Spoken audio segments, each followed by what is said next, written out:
Bonjour à tous et bienvenue à cette vidéo capsule exam sur la configuration absolue d'un carbone asymétrique si la molécule est représentée en Fischer. Donc on a déjà vu ensemble comment on peut déterminer la configuration absolue d'un carbone si la molécule est représentée en grammes ou bien en Newman.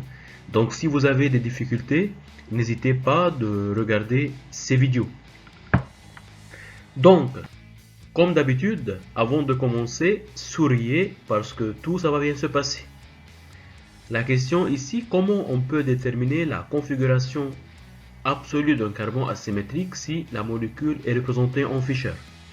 Donc, comme avec Newman ou bien avec Gram, la première étape est toujours de déterminer l'ordre de priorité des substituants par numéro atomique Z décroissant. Après cette étape, il faut tourner dans le sens 1 vers 2 vers 3. Maintenant, il faut faire très bien attention.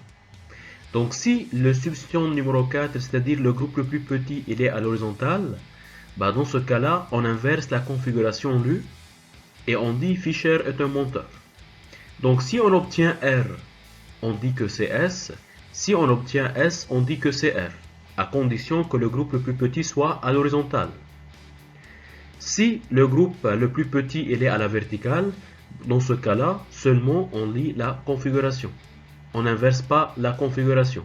C'est-à-dire si on obtient R, on garde la configuration R. Si on obtient S, on garde la configuration S.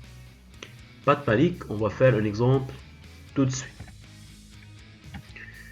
Donc ici, on a une molécule qui est en Fischer et on cherche à déterminer la configuration absolue de carbone asymétrique 2.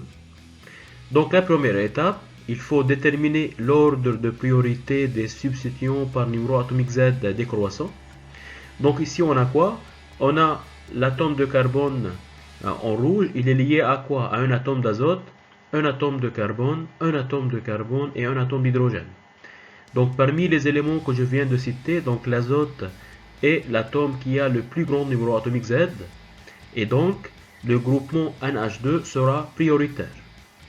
Donc NH2 sera le groupe numéro 1. Après on a quoi?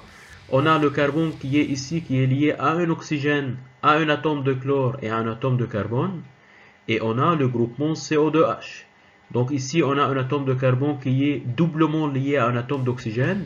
Et après il est lié par une simple liaison à un atome d'oxygène. Parce qu'ici on a un groupement carboxyle. Et selon les règles de Kahn, Ingold et Prolog, donc une double liaison ça compte deux simples liaisons. Donc ici, c'est comme si on a par exemple un atome de carbone qui est lié à un atome d'oxygène et un atome d'oxygène. Ici, on a quoi? On a un atome de carbone qui est lié à un atome de chlore, qui est lié à un atome d'oxygène, qui est lié à un atome de carbone. Donc ici, c'est l'oxygène qui a le plus grand numéro atomique Z. Et ici, donc, on a le chlore qui a le plus grand numéro atomique Z. Mais entre le chlore et l'oxygène, le chlore a un numéro atomique Z qui est égal à 17, l'oxygène c'est 8. Donc le chlore l'emporte sur l'oxygène, et dans ce cas-là, cet atome de carbone devient prioritaire par rapport à cet atome de carbone. Et donc, dans ce cas-là, si vous voulez, l'atome de carbone ici devient le substituant numéro 2, CO2H devient le substituant numéro 3, et l'atome d'hydrogène devient le substituant numéro 4. Maintenant, il faut faire quoi? Maintenant, il faut tourner dans le sens 1 vers 2 vers 3.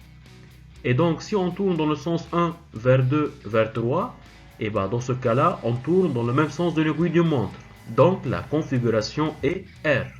Mais, il ne faut pas oublier, vu que le substituant le plus petit il est à l'horizontale, il faut bien se rappeler que Fischer est un monteur, il faut inverser la configuration. Donc on a obtenu une configuration R, on inverse la configuration, on dit que c'est S. Si le groupe le plus petit était à la verticale, dans ce cas-là, si on tourne dans le même sens de l'aiguille d'une montre, on garde la configuration R. Pas de changement de configuration lorsque le groupe le plus petit il est à la verticale. Donc c'était tout pour cette vidéo. Donc une fois on termine la série des vidéos sur la stéréochimie, je vais préparer une série de vidéos que des exercices, des annales, des applications pour vous entraîner.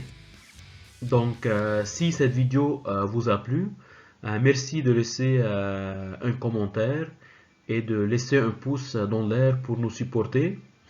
Et n'oubliez pas de s'abonner à votre chaîne YouTube Coursup Hamza pour ne pas louper les vidéos prochaines.